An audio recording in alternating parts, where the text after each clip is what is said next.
Magandang araw pong muli sa inyo lahat. Maraming salamat. Tayo'y may buhay at lakas pa rin. Ngayon ay linggo.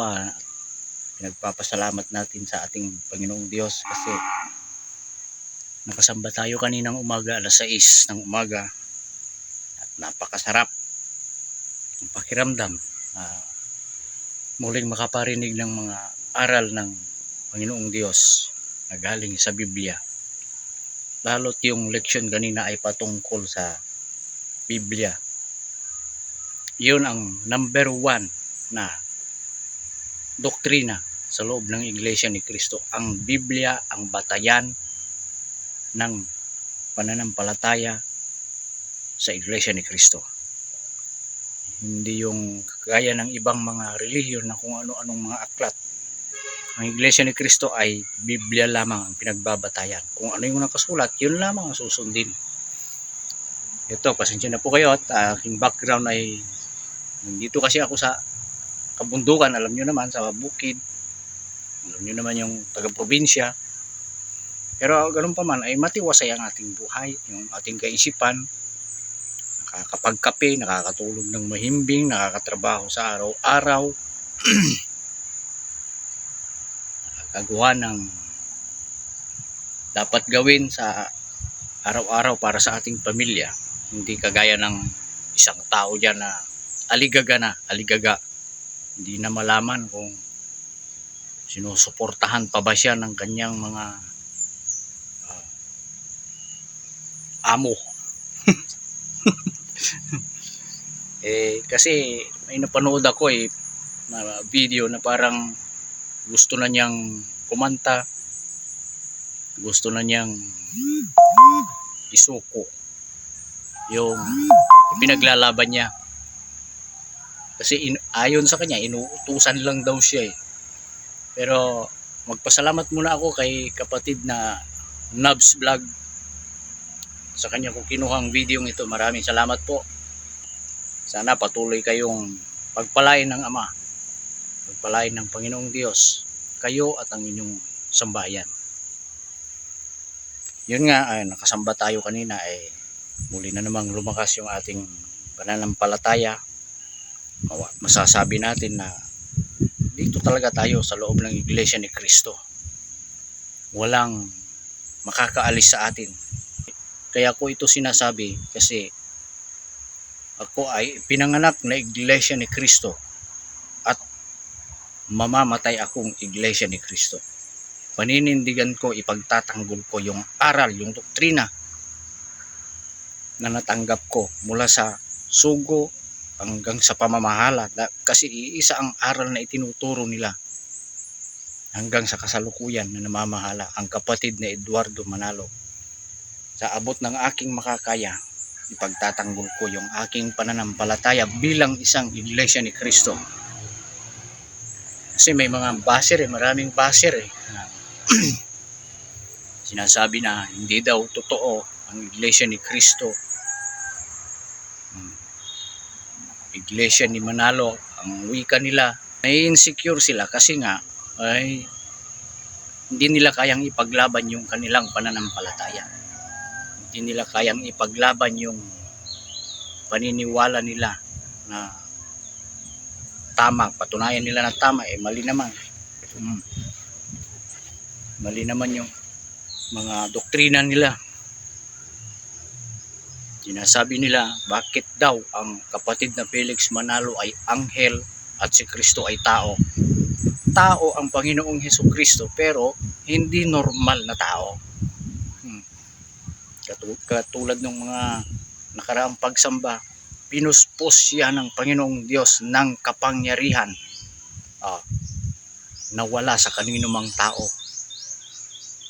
Ang kapatid na Felix Manalo, inihalin tulad sa isang anghel. Inihalin tulad sa isang anghel na umaakyat mula sa sikatan ng araw. Hindi siya anghel na literal. Kasi yung anghel, maraming ibig sabihin yan. Para maliwanagan po kayo, subukan ninyong pumasok sa kapilya ng Iglesia ni Cristo magtanong kayo doon. May mga doktrina, may mga gawain, magtanong kayo doon. Ano ba ang kahulugan ng anghel? Bakit tinatawag na anghel ang kapatid na Felix Y. Manalo? Maraming tanong doon kung gusto ninyo. Libre po kayong pumasok doon sa aming mga kapilya. Kung may mga kakilala kayong mga kapatid, may mga kaibigan kayong Iglesia ni Cristo, kapitbahay, para maliwanagan po kayo. Kasi isa yan sa mga leksyon sa doktrina sa Iglesia ni Cristo, yung pagiging sugo ng kapatid na Felix Manalo. Marami kasi ang lumalabas na mga haka-haka lang dyan na hindi naman tama. Ang mabuti pa, makipag-ugnay kayo sa mga kapatid namin na mga Iglesia ni Cristo, yung mga kakilala ninyo, mga kaibigan, kamag-anak, tapos pumunta kayo sa kapilya. Wala pong problema doon. Yung mga mga basher talaga eh. Kung ano-anong mga mayroon pang lantarang sinasabi na sa akin na, nako, pag nakulong yan si Epifanio Labrador at nakalaya, pupuntahan ka niyan. Hindi ako natatakot. Yun lang. Kasi katwiran yung ipinaglalaban, yung sinasabi, at may mga batayan. Lahat ng mga video niya ay naka-upload yan. Lahat ng paninira niya. Saka hindi mangyayari yun kasi takot na takot nga siyang lumabas sa kanyang pinagtataguan. Takot na takot siyang lumabas. Sabi niya may mga kasamahan siya, 70 daw na tao. Meron pa siyang binabanggit na mga commander. Ay naku po. Kung mangyari man yung ganon, halimbawa mangyari, hindi ako natatakot. Ngayon pa lang sasabihin ko na yung aking address. Sasabihin ko na kung taga saan ako. Puntahan ninyo ako. Biayon Sergio Osmeña, Zamboanga del Norte. Itanong ninyo ako doon, kilala ako doon. Biayon, B-I-A-Y-O-N.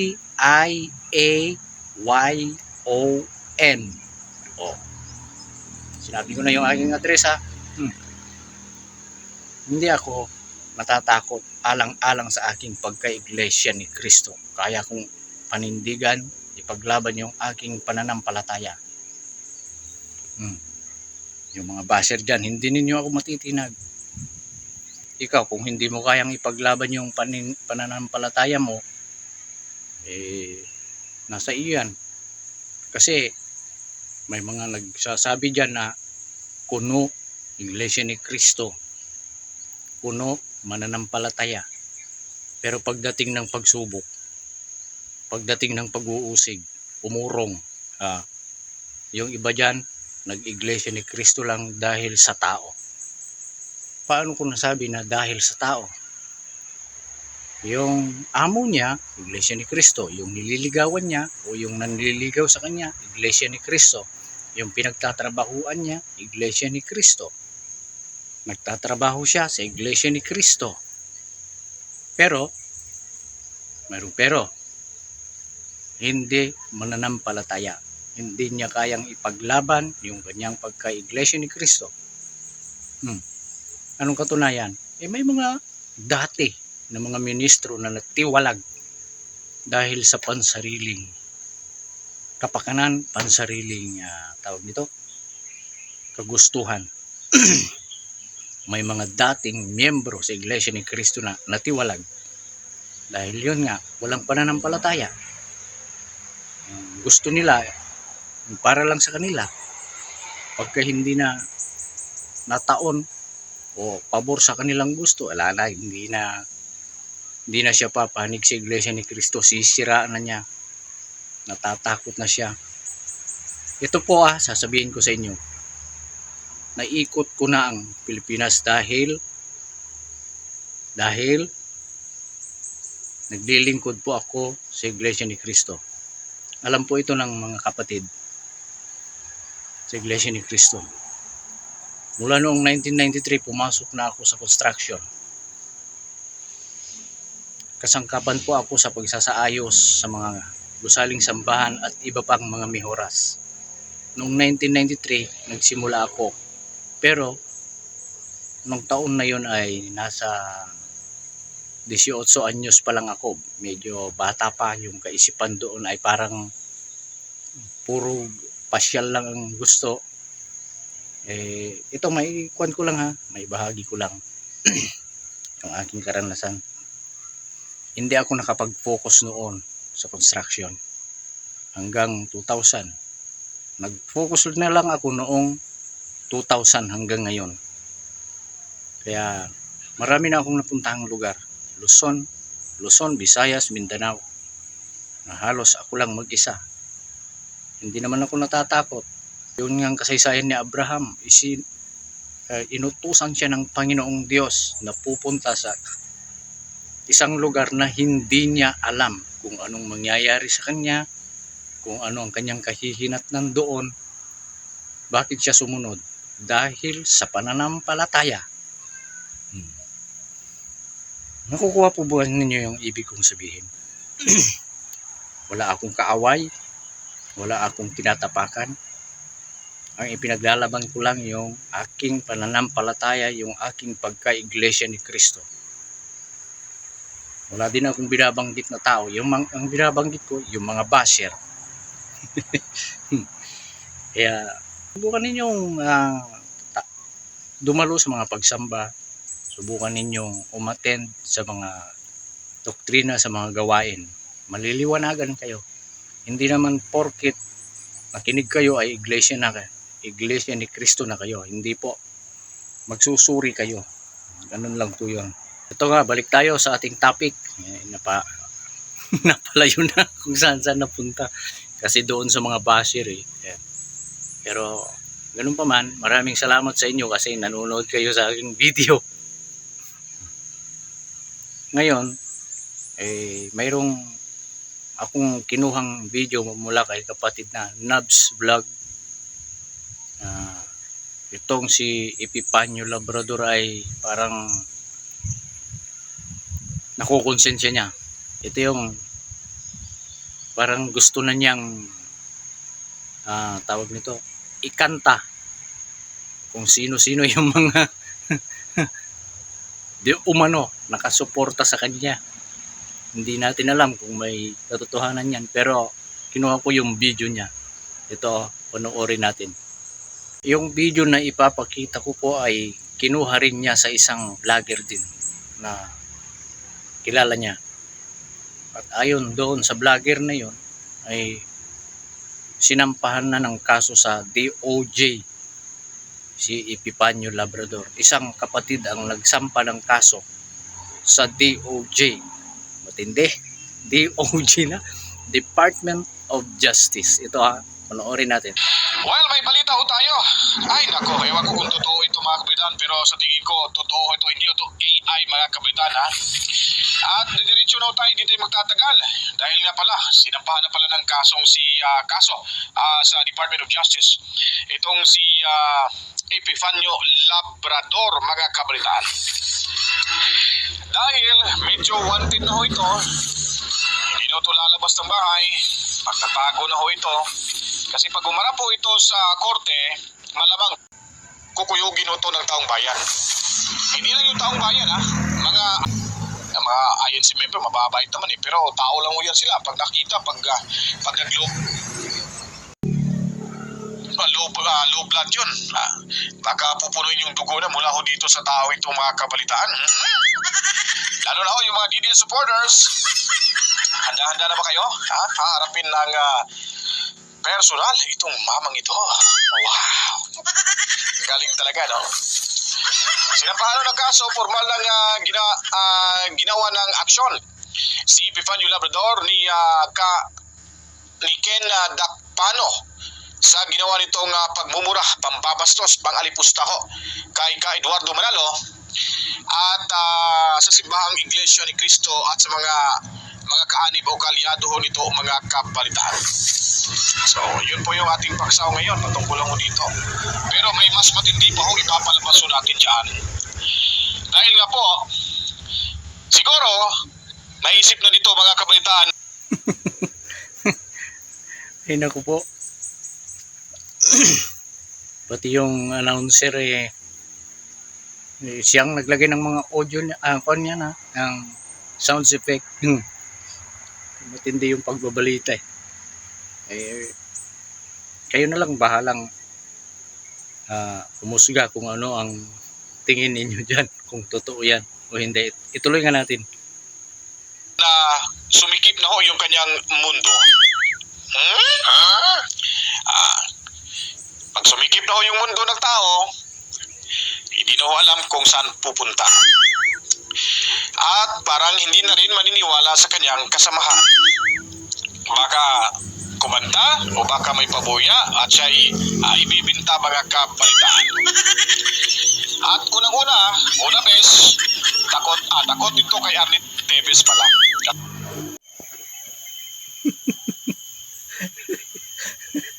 Tatawa ako sa announcer. Grabe. Grabe mo kapag balita. Kasi galit din si Arnit Teves. Yung mga Teves dyan sa Dumaguete, galit na galit ho sa kanya mga kabalitaan. Nako, baka ikaw isusunod ambusan dyan, ha? So nakabawi ngayon si Congressman Arnit Teves sa tao ito mga kabalitaan. Alam niyo po kasi yung kasamaan hindi po talaga magwawagi. Hindi magwawagi. Ay, sandali lang, napansin ko pala. Di ba? So ito yung pagmumukha ni Labrador dahil masikip na ho yung kanyang mundo. Sabi ko sa inyo hindi magwawagi yung kasamaan sa kabutihan mga kabalitaan. Di ba? Di ba? Ano na, saan ka na ngayon, Epifanio Labrador? At itong matindi mga kabalitaan, makinig ng mabuti. Lend me your ears mga kabalitaan. Please pay Ay nako. Sumikip na daw, nararamdaman na daw niya na sumisikip na yung mundo. attention. I do not know kung ito ay totoo, pero tinitingnan ko talaga ay ito'y totoo po, hindi po AI. Dahil nga po, malaki yung kanyang revelasyon laban ho sa mga bangag vloggers. Siguro napansin niyo na siguro mga kapitan na lahat ginawa ko. Kinampihan ko si Tamba, kinampihan ko si PBBM, si Liza Araneta Marcos. Binanatan ko na nga English siya, binalatan ko na nga Ginawa ko na nga trapo yan sa programa ko Tapos tuwang-tuwa yung mga kasamahan kong bangag vloggers. Ngayon kinasuhan ako, ni isa sa kanila, wala man lang tumawag. Wala man lang nagpapakalma Yan sa po akin. yung sinasabi ko na kailanman hindi magwawagi yung kasamaan sa kabutihan. Mananaig at mananaig yung kabutihan. Noon ngang panahon ng Panginoong Hesukristo, nung nagpanata siya ng mahigit 1 buwan, tinukso siya ng diablo pero hindi nagwagi. Hindi siya nagwagi. Lalo na sa panahon ito. Ay naku naman. Nagpapalubag loob sa akin. Relax na lang. Ang tinutukoy niyang kaso na sinampa sa kanya yan guys, yung sinampa nung Diyan, brother, bangag, may papadalang abogado sa iyo si Tamba. Ito yung kanyang naging revelasyon mga kabalitaan. Alam niyo po ba, sa yung ating ipapanood ho dyan sa inyo mga kabalitaan, ay ito po, talaga pong Delikado. Kayo na po ang bahalang umusga kung ano yan. Basta kinuha ko lang yung video yan doon kay kapatid na Nabs Vlog, at si kapatid na Nabs Vlog ay hiningi rin niya yung video na yan sa kakilala niyang vlogger. ewan ko lang kung maniniwala ho kayo, at ako po ay talagang naniniwala ho. Alam niyo po ba kung bakit? Sinabi niya ho dito sa video ito na handa ho siyang humarap. Talaga namang totoo yung sinasabi ng nagbabalita. Talagang grabe yung pagmumura niya sa Iglesia ni Cristo, sa pamunuan ng Iglesia ni Cristo. Kung ano-ano yung mga salitang hindi magandang lumalabas sa kanya. Pero wala na, bahag na yung buntot niya. Yung aso na Labrador. Ano ba yung Labrador? Kung i-search po ninyo yan sa Google, ay makikita ninyo. Isang uri ng aso. Ay, naku po. Hey! Pinakialaman mo kasi ang Iglesia ni Cristo, kaya yung kabutihan, hindi mananaig ang kasamaan. Tandaan mo yan. Marami ang sumubok na kumalaban sa Iglesia ni Cristo pero hindi nagtagumpay. Bakit? Kasi itong Iglesia ni Cristo talagang totoo. May mga hula sa Biblia. Paano ko ito mapapatunayan?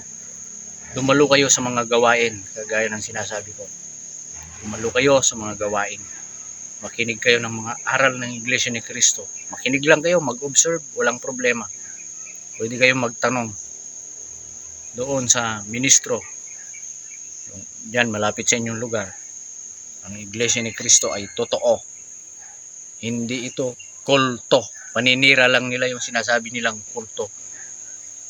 Ayun, yung binabanggit dyan na kaso na isinampa doon sa DOJ laban kay Epifanio Labrador. Yung kasong isinampa ng isang kapatid. Nang malaman siguro ni Epifanio Labrador, mataranta na siya.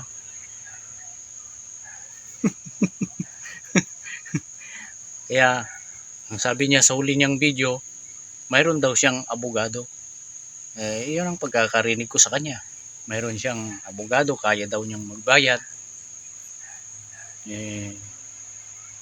Parang hindi natin alam kung pinapansin siya, kung bibigyan siya ng abogado.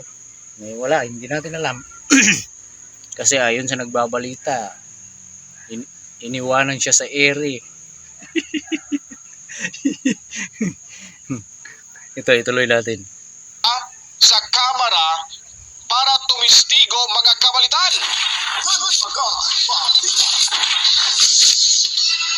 Tumistigo at dapat nasa kamera ho siya magsalita dahil siya po ay manumpa. Ibig sabihin hindi ho siya magsisinungaling mga kabalitaan.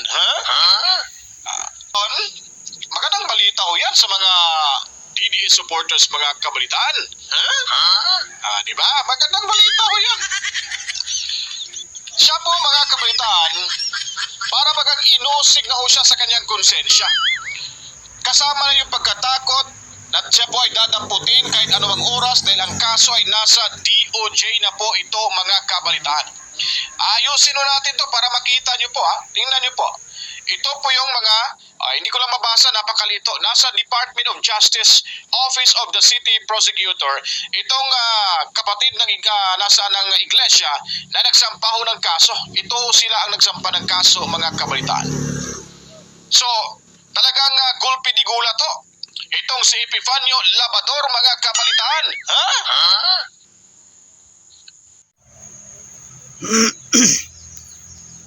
Hindi natin alam kung yung sinasabi dyan na pagpunta niya sa kamera ay ano ang layunin niya, kasi manunumpa siya dyan manunumpa. Pag sinabing nanumpa ay hindi magsisinungaling, sasabihin niya yung mga nalalaman niya, yung mga nasa likod niya. Halimbawa na mayroong taong nag-utos sa kanya, nagbayad sa kanya, yun ang sasabihin niya. Di meron na namang isang grupo na magagalit sa kanya. Sino? Yung nag-utos sa kanya. Ay nako. Palagay po ninyo ay paniniwalaan kaya siya doon sa kamera? May maniniwala kaya sa kanya doon? Kasi naiipit na siya, gusto na niyang bumaliktad. Yan yung sinasabi ko na pinakialaman mo kasi Iglesia ni Cristo. Ngayon, sinasabi mo nga, mahirap ka lang, maralita lang. Mayroon kayang paniniwalaan ka kaya doon? May maniniwala kaya sa mga sasabihin mo doon? Pag nagkaganon, ba, dadami ang magiging kalaban niya, maghahantig sa kanya. Masalimuot na yung buhay niya. Naku po, Diyos ko, ano na kaya ang nasa isip niya ngayon? Naghalo-halo na, parang gusto na niyang bumaliktad talaga. Kasi pupunta sa kamera eh. Ito nga, ituloy nga natin. So gulat na gulat ho siya. Parang ganito. Ha? Di ba? Ngayon, ayusin ko. Lilinawin ko po sa inyo mga kabaitaan. Si Epifanio Labrador, siya po ay handang tumistigo, pupunta ho dyan sa kamera. Tumistigo ho laban sa Speaker of the House na si Tambalos-los mga kabalitaan. Ha? Nakakatakot pala yung balitang to. Titistigo siya dahil hindi na daw kaya sa kanyang konsensya. Ha? Hindi niya na kaya sa konsensya na sinasabi nito. O ano na? Yan yung katibayan na nakasampa na sa DOJ yung kaso laban sa iyo. Department of Justice. Isang kapatid sa Iglesia ni Cristo ang nagsampa doon. Nako, kasi iniisip niya takot ang Iglesia ni Cristo sa kanya. Takot na takot, yun ang lagi niyang sinasabi. Marami daw ibubunyag ngayon. Sino ngayon ang takot na takot? Naku po, Diyos ko. Napakasalimuot na ng buhay nito ngayon. Naku po, DOJ, ang kasunod niyan ay warrant of arrest. Warrant of arrest para sa iyo. Pero kung hindi ka sumipot, hindi ko na lang alam kung anong sunod nilang gagawin. Siyempre, pag hindi mo sinipot yung warrant of arrest, magtatago-tago ka. Wanted, ibig sabihin, lumalaban, palaban. Ay nako, delikado. Ewan ko lang, bahalang mga kanya, lagandang batas. Malamang sa malamang, kapag naiipit na yan, hindi na niya alam kung anong gagawin niya. Tuturo na niya yung mga nag-utos sa kanya. Nako. Kung sino-sino nang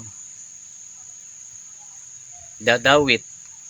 Pero, yung mga paninira mo sa Iglesia ni Cristo, yan sa video mo, may nagturo ba sa inyo? Wala, ikaw lang mag-isa yung nagsasalita dyan eh. Basta sinabihan ka lang, siguro na ganito ang gawin mo, ganito. O itong bayad. Delikado yan. Ay, naku po. Ibinunyag niya na totoo kasi ang mga marami kasing vloggers ay binabayaran ni Tamba mga kapalitan. Epifanio Labrador, aka Labrador mga kapalitan.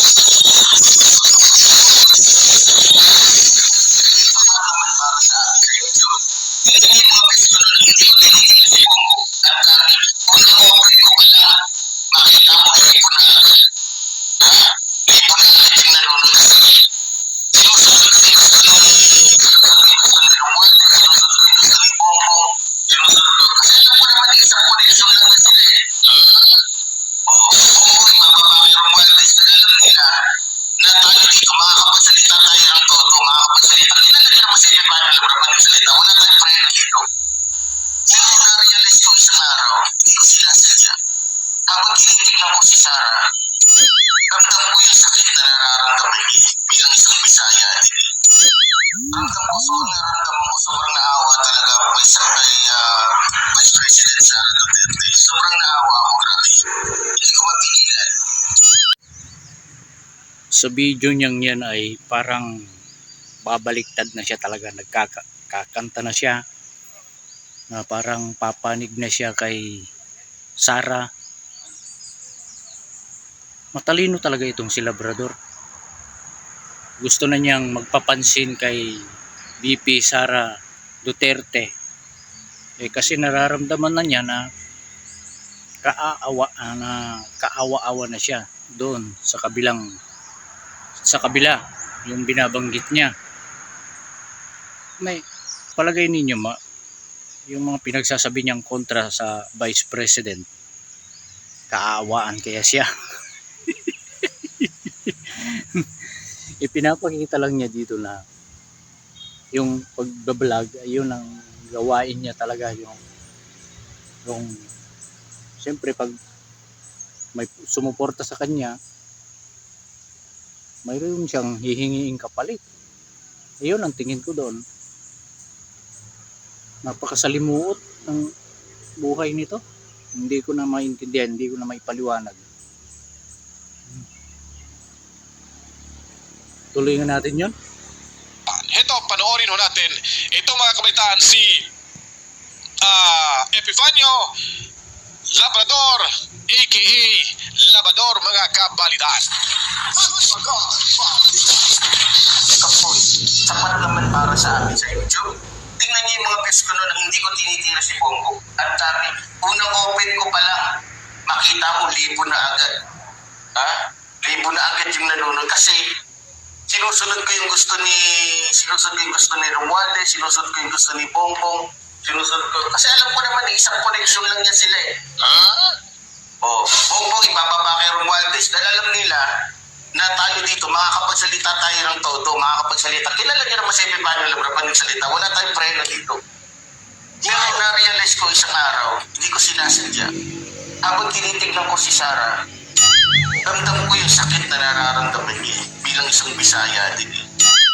Ramdam ko, sobrang naramdaman ko, sobrang naawa talaga ako kay Kayo lang, bahalang humusga dyan sa taong yan. Kasi naiipit na siya eh. Yung kung sino ang papanigan niya. Kasi may maniniwala kaya sa kanya pag nandun na siya sa harapan ng mga abogado na mag-uusig sa kanya. Ito, yung mga video na yan ay kinuha ko lang yung ibang bahagi para mayroon din akong mai-share sa inyo. Pero ang kabuuan yan ay nandun kay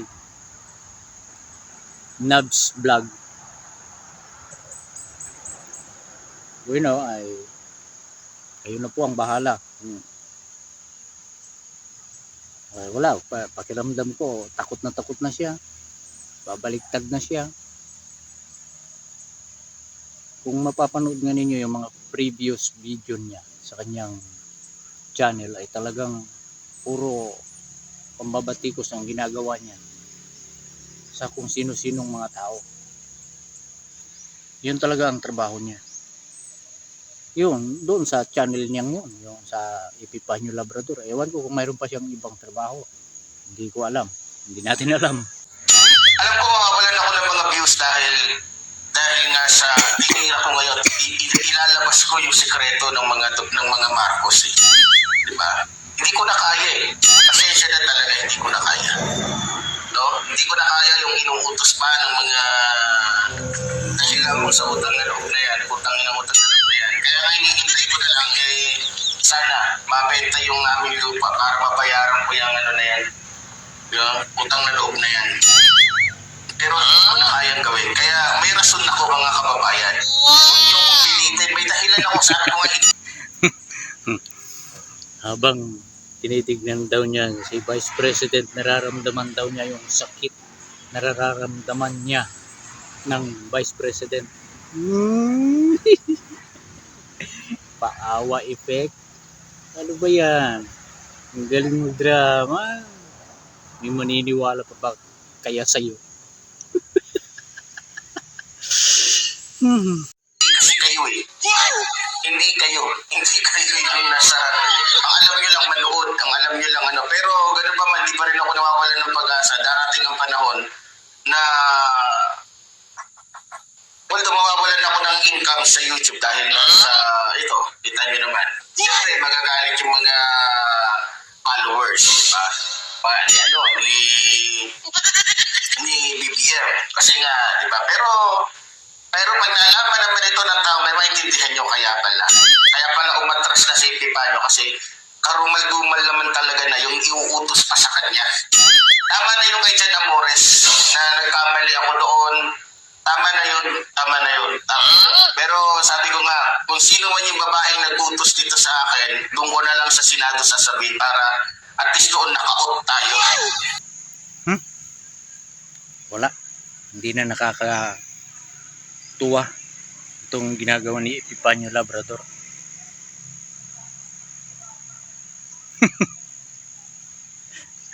Ay nako.